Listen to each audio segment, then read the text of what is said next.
প্রিয় দর্শক সবাইকে শুভেচ্ছা এবং আমন্ত্রণ জানিয়ে শুরু করছি এসএটিভি প্রতিদিনের শান্তকালীন আয়োজন বেলা শেষে।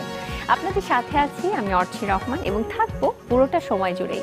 আর প্রতিদিনের মতোই আমাদের সাথে আছেন নতুন একজন অতিথি।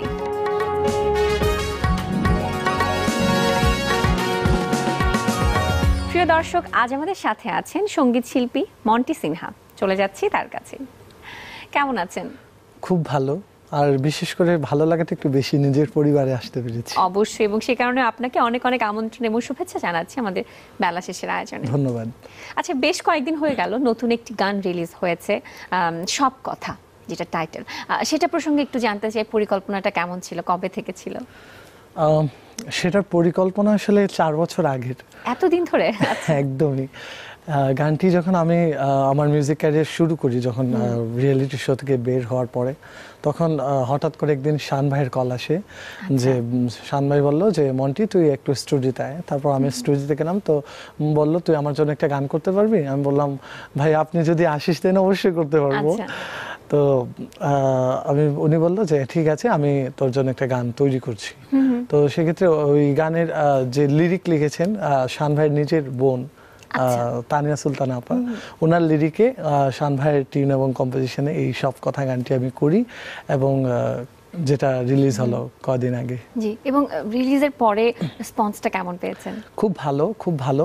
বিশেষ করে অডিয়েন্সের যে রেসপন্সটা আমার খুব ভালো লেগেছে, যেটা অডিয়েন্স আমাকে বলে সবসময় যে আপনার এই গানটা, এই ধরনের গান এখন খুব সচরাচর দেখা যায় না বা শোনা যায় না, যেটা আপনি করেছেন, এটার জন্য আপনাকে স্পেশালি অনেক ধন্যবাদ।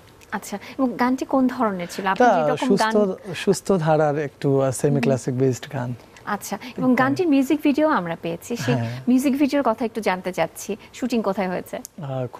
এটার শুটিং হয়েছে গাজীপুর। তো আমরা সবাই মিলে গেছিলাম। এটার শুটিং এর একটা পেছনে অনেক মজার কাহিনী আছে, যে এটা এই গানের শুটিং এর দিন দুটো গানের শুটিং ছিল বেসিক্যালি। আপনার দুটো গান ছিল? না, আমার না, আমার মুহিন ভাইয়ের ছিল একটা, আমার একটা ছিল। দুটো গানেরই একসাথে শুট ছিল। তো মানে একসাথেই দুটো গান শুট করেছি এবং ভীষণ ভাবে মজা করেছি, আমরা খুব এনজয় করেছি। কথা বলা যায় না, বলা যায় না, হৃদয়ের চোরাবালি কখনো কখনো মনের গহনে মন কথা কয় না।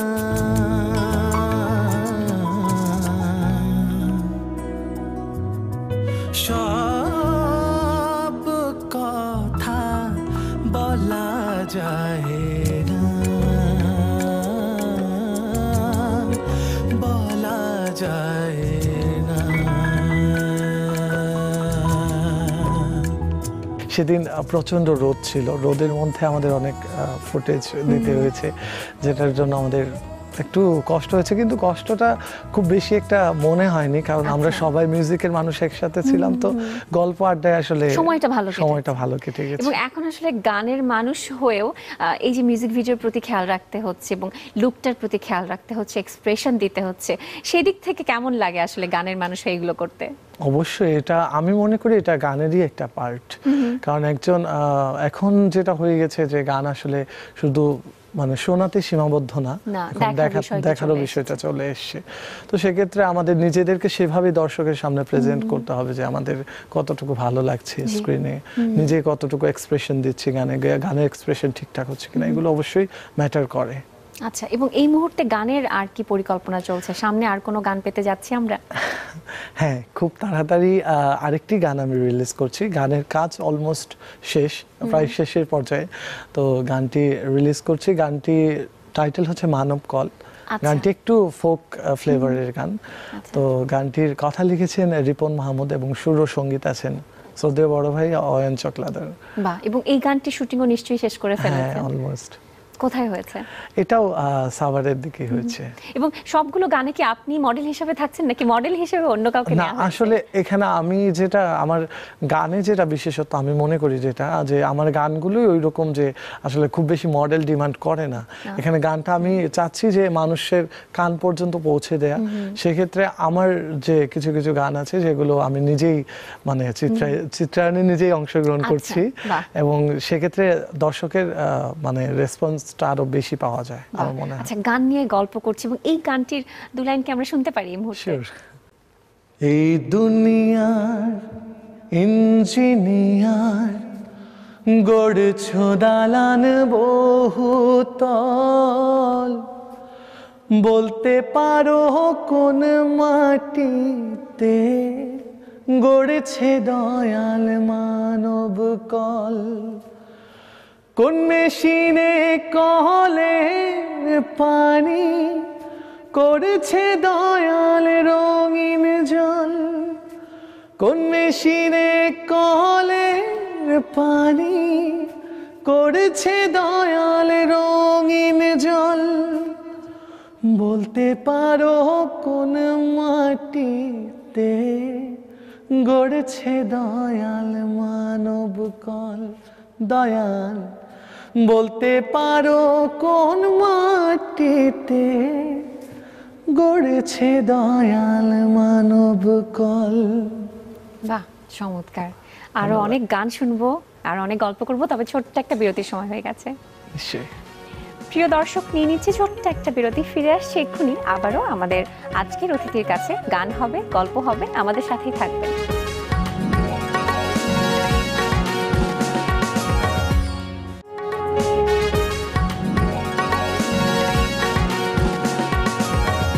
প্রিয় দর্শক, বিরতির পর আবারও ফিরে এলাম বেলা শেষের আজকের এই আয়োজনে। আপনাদের সাথে আছি আমি অর্চি রহমান এবং আমাদের সাথে আছেন সঙ্গীত শিল্পী মন্টি সিনহা। চলে যাচ্ছি তার কাছেই।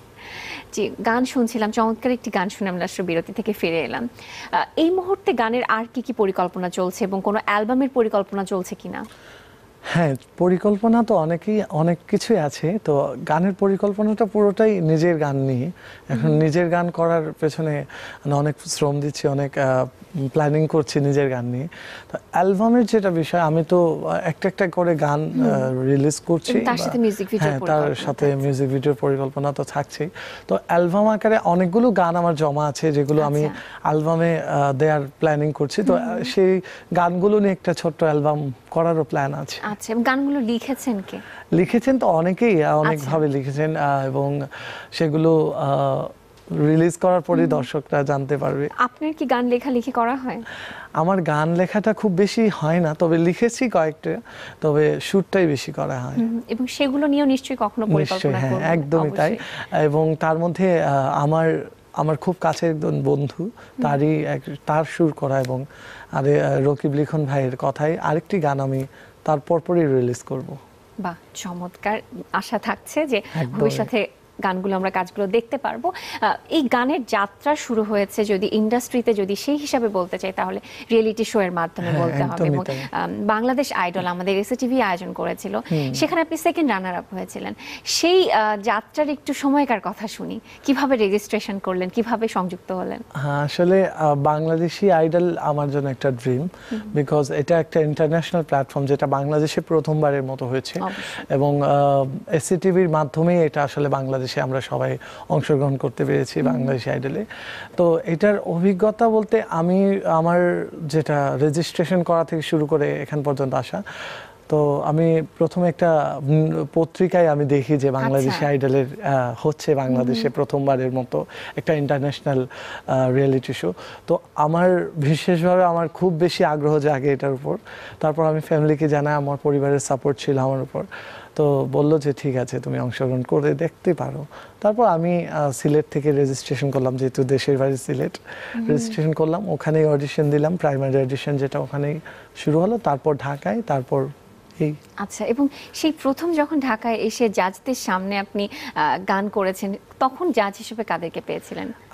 আমার স্বপ্নের মানুষরাই ছিল জাজ হিসেবে।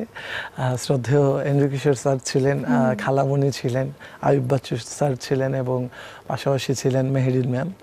তো সেটা আসলে সেই মানুষদের সামনে আসলে গান করার অভিজ্ঞতা কেমন ছিল? অনেক সহজ নিশ্চয়ই ছিল না। অবশ্যই সহজ ছিল না, কারণ যাদেরকে সবসময় আমরা টিভি পর্দায় দেখেছি, যাদের গান সবসময় শুনে বড় হয়েছি, আমার বাবা মারা শুনতেন, তো ওইসব মানুষের সামনে এসে আসলে গান করা বা ওনার পারফর্ম করা এটা আসলে খুব সহজ ছিল না আমাদের জন্য। তো আমি চেষ্টা করেছি আমি জাজদের সামনে এসে নিজেকে সেইভাবে তুলে ধরার। তো ভয় তো একটু থাকবেই, যেহেতু মানুষ একটু নার্ভাসনেস ছিল, তারপরেও গেয়ে দিয়েছি। আচ্ছা, এবং প্রথম কোন গানটি করেছিলেন মনে আছে এখনো? হ্যাঁ, মনে আছে, আমার খুব ভালোভাবেই মনে আছে, কারণ গানটি আমার করার পর জাজেসদের যে কমেন্টস গুলো ছিল সেগুলো আমার এখনো কানে লেগে আছে। সেই কমেন্টস গুলো মনে রাখার মতো। এই গানটা দু লাইন আমরা শুনে ফেলি।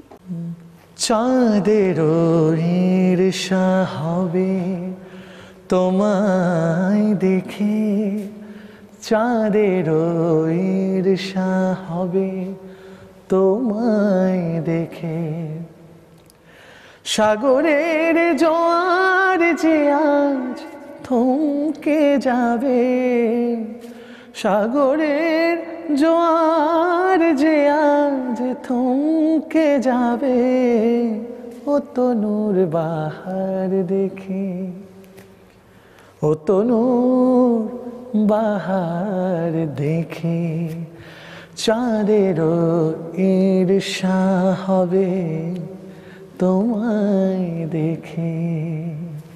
বাহ, চমৎকার। এবং পরবর্তী গ্রুমিং এবং ট্রেনিং যে সেশনগুলো ছিল সেগুলো কেমন ছিল আসলে? আসলে ট্রেনিংটা বা গ্রুমিংটা অনেক এক্সাইটিং ছিল, কারণ ভারত থেকে আমাদের গ্রুমার স্যার এসেছিলেন ঋতুরাজ সেন। তো ওনাকে পাওয়াটাও আমাদের জন্য অনেক সৌভাগ্যের বিষয়। এই জন্য আমি স্পেশালি থ্যাঙ্কস এসটিভিকে যে ওনাকে নিয়ে আসার জন্য। ওনার থেকে অনেক কিছু শিখতে পেরেছি। আমরা কিভাবে গান গাবো, কিভাবে নিজেকে প্রেজেন্ট করব, কিভাবে আমরা গানের থ্রোয়িং করব, কিভাবে আমরা স্টেজে পারফর্ম করার আগে নার্ভাস হব না, এবং ইয়োগা থেকে শুরু করে আমাদের গানের জন্য যত কিছু করা দরকার প্রয়োজন ছিল সেগুলো উনি করিয়েছেন। আর জীবনের প্রথমবার এরকম আমার গ্রুমিং এর অভিজ্ঞতা, আসলে সেই কারণে আমার এক্সাইটমেন্টটা অনেক বেশি ছিল। এবং যেই অভিজ্ঞতাগুলোই আসলে আপনাকে পরবর্তীতে হেল্প করেছে। আরো একটি রিয়েলিটি শোতে আপনি অংশগ্রহণ করেছেন, দু জায়গাতেই অনেক কিছু আপনি শিখেছেন। যে রিয়েলিটি শো এর কথা বলছি সারেগামাপা কলকাতাতে হয়েছে, সেই অভিজ্ঞতার কথা শুনি যে বাংলাদেশকে আপনি রিপ্রেজেন্ট করছেন আরেকটি দেশে, অনুভূতির জায়গাটা আসলে অন্যরকম। এটা আমার কাছে অনেক বড়, অনেক বেশি চ্যালেঞ্জিং আমার মনে হয়েছে, কারণ একটা রিয়েলিটি শোতে অলরেডি আমি ছিলাম, তো সেক্ষেত্রে বাংলাদেশ থেকে রিপ্রেজেন্ট করা বাংলাদেশকে নিয়ে এটা আমার জন্য অনেক গর্বের বিষয়, পাশাপাশি অনেক চ্যালেঞ্জ। জানি না কতদূর কি করতে পারবো সেই নিয়ে একটা টেনশন সবসময় কাজ করতোই, এবং ফাইনালি সেটা আমি করতে পেরেছি। বাংলাদেশকে অন্য একটি দেশে বাংলাদেশকে নিজের গানের মাধ্যমে তুলে ধরতে পেরেছি, এটা আমার অনেক বড় পাওয়া। আপনারা যে অডিশনের মাধ্যমে গিয়েছিলেন সেই সময়টার কথা একটু জানতে চাচ্ছি। আমার একটা ফ্রেন্ডের মাধ্যমে আমি জানতে পারি যে সারেগামাপা বাংলাদেশে হচ্ছে অডিশন, তো সে বলল যে আমিও যাব অডিশনে। তো আমি বললাম চল, আমি তোদের সাথে ঘুরতেই যাব।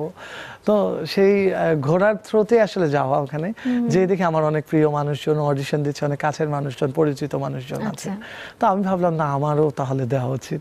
তারপরে ওখানেই রেজিস্ট্রেশন করার হয়েছিল, তো আমি রেজিস্ট্রেশন করি এবং অডিশন দিই, সেটা সাকসেসফুলি অনেক হয়। পরবর্তী সময় কলকাতায় গিয়েছেন, তারপরে যখন জাজদের সামনে গেলেন সেই সময়কার অনুভূতি জানতে চাই, এবং জাজ হিসেবে কাদেরকে পেয়েছিলেন? জাজ প্যানেলে ছিলেন শ্রীকান্ত দা, আমার খুব প্রিয় মানুষ, প্রাণের মানুষ, কারণ ওনার গান আমি সবসময় শুনি, ছোটবেলা থেকেই সেই শুনে ওনার গান আমার ভালো লাগে, ওনাকে আমি ফলো করি। তারপর ছিল মোনালি, তারপর শান্তনু দা, এবং গেস্ট জাজ হিসেবে ছিলেন আমাদের সবার প্রিয় কৌশিকী চক্রবর্তী, আমি বলবো ক্লাসিক্যালের সরস্বতী, ওনাকে আমি পেয়েছি, এবং এক্সাইটমেন্টে থাকতাম যে কবে পাবো। তখন ফাইনালি যখন শুটিং হলো সেদিন আসলে ওনাদের দেখে ভালো লাগাটা একটু বেশি ছিল। বাহ, চমৎকার। এবং সেই প্রথম দিনের অভিজ্ঞতাও শুনবো, তবে ছোট্ট একটা বিরতির পরে। প্লিজ। প্রিয় দর্শক, নিয়ে নিচ্ছে আবারও ছোট্ট আরেকটা বিরতি, ফিরে আসছি এক্ষুনি আমাদের আজকের অতিথির কাছে, আমাদের সাথেই থাকবেন।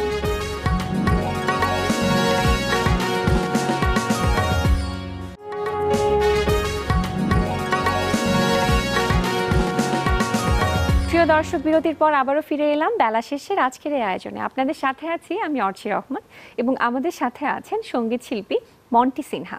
চলে যাচ্ছে আবারও তার কাছেই। সেই অভিজ্ঞতার কথা শুনছিলাম, বাংলাদেশের রিয়েলিটি শোতে আপনি অংশগ্রহণ করেছিলেন এবং দেশের বাহিরেও অংশগ্রহণ করেছেন। দু জায়গার যদি ট্রেনিং বা গ্রুমিং সেশনেও আপনি ছিলেন, কেমন লেগেছে আপনার কাছে এবং আপনার কাছে কি মনে হয় যে পার্থক্য কতটুকু আছে বা মিল কতটুকু আছে? অবশ্যই গানের বিষয় তো মিল তো অবশ্যই আছে, কিন্তু ওই যে ওই দেশের এবং এই দেশের ভাষাগত দিক থেকে একটু আলাদা, এবং সেই কারণেই এবং ওদের মিউজিকের ফ্লেভারটা আমাদের মিউজিক, বাংলা যেহেতু বাংলাদেশের যেটা হয় যে ফোকটা আমাদের অনেক রিচ, যেটা ওখানেও ফোকটা খুব বেশি ভালো, এবং ওখানে পাশাপাশি অন্য মিউজিকগুলো অনেক ভালো। তো সেক্ষেত্রে দু জায়গাটা একটু ডিফারেন্ট, কিন্তু আমি খুব এনজয় করেছি দুটোই, কারণ আমার কাছে দুটোই শিক্ষণীয়, আর এই শিক্ষাগুলো আমার সামনে এগিয়ে যাওয়ার পথে। অবশ্যই। এবং এই ক্ষেত্রে বা এই সেক্টরে এবং আপনি যে রিয়েলিটি শোতে অংশগ্রহণ করেছেন, আপনার পরিবারের সাপোর্ট ছিল কতটুকু?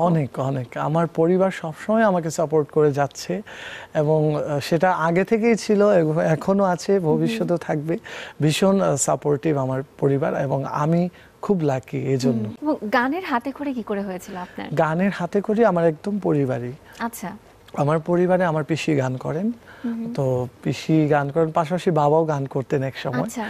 তো সেই ক্ষেত্রে আমি যখন ছোট ছিলাম, একদম ছোট, যখন আমার মাত্র কথা বলা শুরু বা কথা বলা মানে বোঝা শুরু করে যে একটা গান বলে একটা জিনিস আছে, সুর আছে, তো সেই সময় থেকেই আসলে ওনারা যখন গান গাইতো ওনাদের পাশে বসে থাকতাম, ওনাদের কুলে বসে থাকতাম, হারমোনিয়ামের উপর বসে থাকতাম, এরকম একটা ব্যাপার ছিল।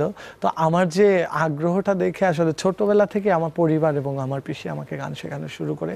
বাবা আমাকে খুব ইন্সপায়ার করতেন গান গাওয়ার জন্য, তো সে থেকেই আমার চেষ্টাটাও অনেক ছিল, কারণ আমি গানকে আমি কেন জানি না বাই বোন আমার গানটা আমার ভালোবেসেছেন আসলে, চলে এসেছে আমার মধ্যে। এবং এখন যদি এই প্রশ্নটা করি যে সঙ্গীত শিল্পী যদি না হতেন অন্য কি হতে চাইতেন, বা অন্য কোনো অপশন মাথায় ছিল কিনা কোনো সময়? সেটা নিয়ে কখনো ভাবিনি আসলে। অ্যাকচুয়ালি আমার ছোটবেলা থেকে ধ্যান জ্ঞান সব গান, তো এর বাইরে কিছু ভাবা হয়নি।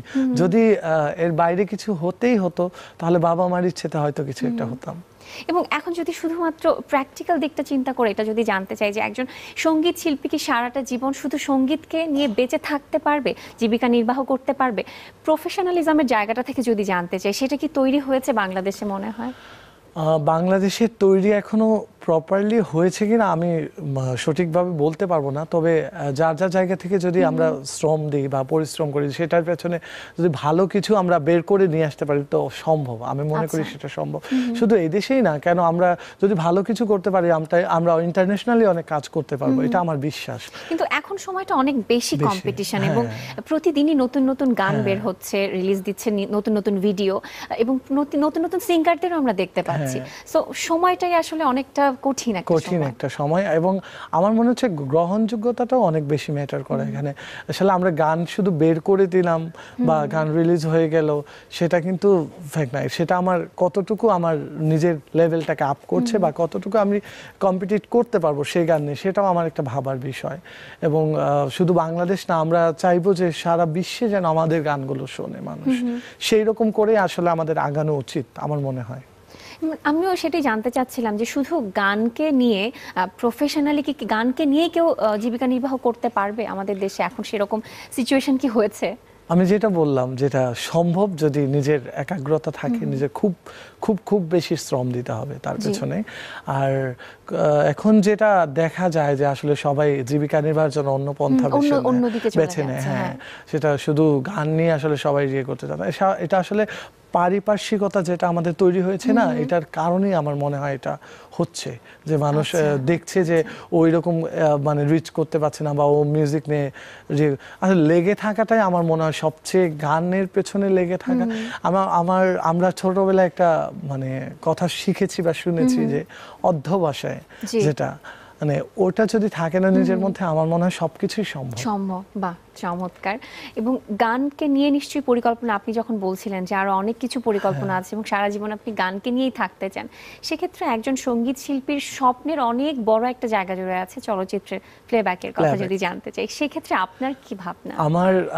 আমার ভাবনা হচ্ছে, আমি নিজেও প্লেব্যাক করেছি, তো বাংলাদেশের প্রেক্ষাপটে আমি বলবো প্লেব্যাকটা মানে এখনো সেরকম জায়গা করে নিতে পারেনি ইন্টারন্যাশনালি। তবে আমি খুব আশাবাদী যে বাংলাদেশের প্লেব্যাক খুব তাড়াতাড়ি মানে আমরা ওয়ার্ল্ড ওয়াইড এটার একটা বিস্তার করতে পারবো।